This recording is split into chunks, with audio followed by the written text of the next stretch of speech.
the state must in some small sense acknowledge that a crime was committed.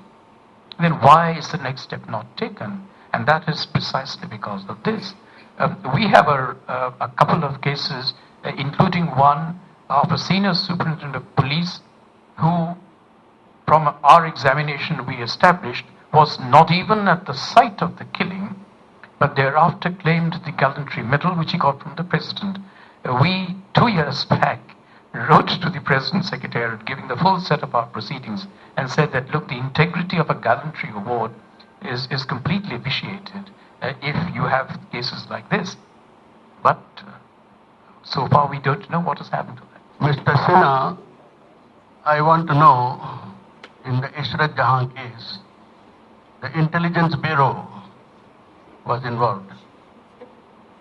Intelligence Bureau has been repeatedly claiming that Ishrat Jahan and others were LET modules. The Gujarat High Court has clearly stated that we are not interested in the ideological background of these victims of violence, but we are only interested in the fake encounter problem. Therefore, I must appreciate the Gujarat High Court.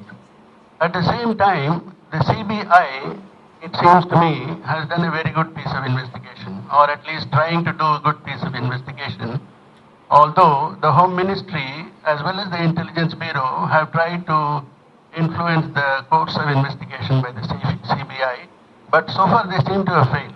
Mr. Ranjit Sinha is doing a good job, as far as I can see.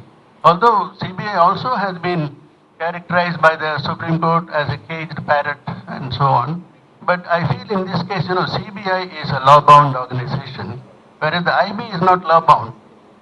So I want to know in what way Mr. Rajendra Kumar of the IB was actually involved in this case, and what are the prospects, because it appears that the Home Ministry is not interested in making the IB accountable. Recently, I have written a piece on this. I'll talk to you later about it. As far as the NHRC is concerned, my question is, you people are not allowed to make any sort of incriminating observations on the Indian Army or the armed police forces. Have you done anything to amend the Human Rights Act in order to empower the NHRC to make the armed forces accountable? And have you in fact really prepared a separate report on the Armed Forces Special Powers Act and asked the government of India to abolish it? Thank you very much.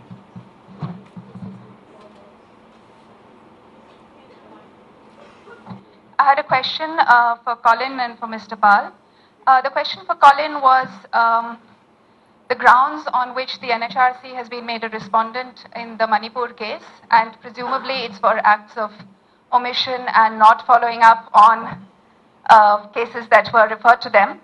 And to Mr. Pal, I'd like to both make a comment and ask a question. The NHRC was asked by the Supreme Court to investigate the 537 killings, the 99 rapes, including the killings of children in Chhattisgarh. And they came up with a report in 2008 which said, despite some of their own evidence, despite the annexures which were not annexed to the main report, that it was based on hearsay. And it was this report which was used by the state of Chhattisgarh to deny or to drag the case on till despite Justice Reddy's judgment in 2011. So what is the NHRC's position on its own culpability for perpetuating massive violence and human rights violations, its own culpability for lying on oath, basically for giving the Supreme Court a false report which goes against all your own annexures? And what is the NHRC's, you said that Manipur is the most terrible example of states refusing to accept culpability or to provide any kind of compensation. Well, I can tell you Chhattisgarh is just as bad. They wanted to make Mahendra Karma in charge of the monitoring report that we wanted. They've given compensation to Mahendra Karma's family while they're saying that all the other killings that we have alleged are unsubstantiated. And a lot of this, I must say, is based on the NHRC's wonderful report.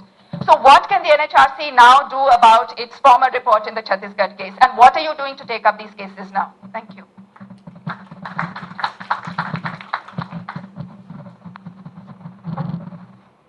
I'm Jyotirmoy. It's a comment, but I'd like to know your response to this. Actually, I did an RTI last year as to find out, because I was curious to know, because as we are discussing, we have been doing meetings and screenings and book readings, asking for the repealing of APSPA, but what have our representatives been doing in the parliament? So I did an RTI to the Ministry of Home Affairs and a separate RTI to the Ministry of Home Affairs Northeast Division, asking for the records of how many MPs in both houses of the parliament have so far raised the issue of the repealing of APSPA.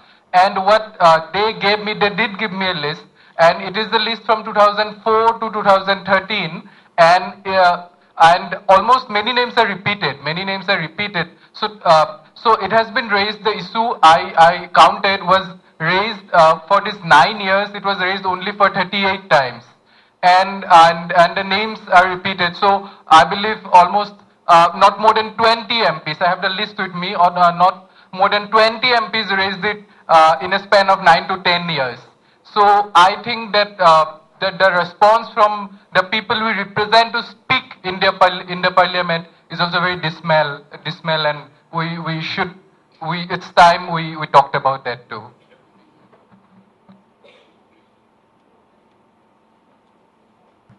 Dandari Sundar's question is actually is an issue that troubles us very deeply, about the functioning and role of NHRC in these kind of issues. And I must say, I heard Mr. Pal speak about a month or two ago, where there was a meeting organized on similar kind of issues. And I heard that somebody from the NHRC was there, so I was very skeptical. And I said, what can the NHRC probably say about this? I was quite struck by what Mr. Pal personally said, and he spoke it out openly, and he was on camera and so on. And I thought this is very, very interesting.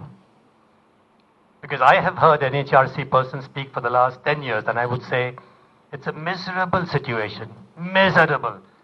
I have never heard anybody from the NHRC fight for human rights. And then he comes here today, and I found, I mean, you might say that he's saying things that he's not meaning it or whatever. I don't think so. I think he says his own personal view, and he speaks it out quite fearlessly on camera. And that's the reason why we asked him, can you please come and speak and so on. But if I can answer for him, the NHRC's performance, but of course he'll speak for himself as well, is absolutely miserable.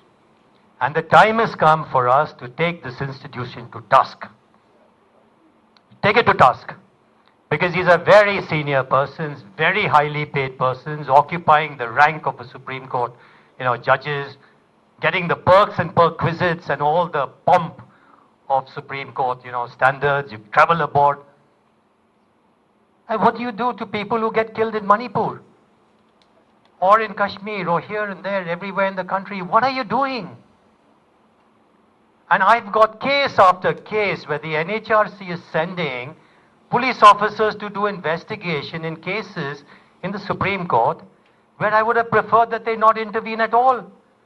Because they send police officers, and those police officers go inside Forbesganj, that killing of a large group of Muslims fighting against a corporate house. They shoot them dead. And then, you have this thing on national TV where this home guard has shot him.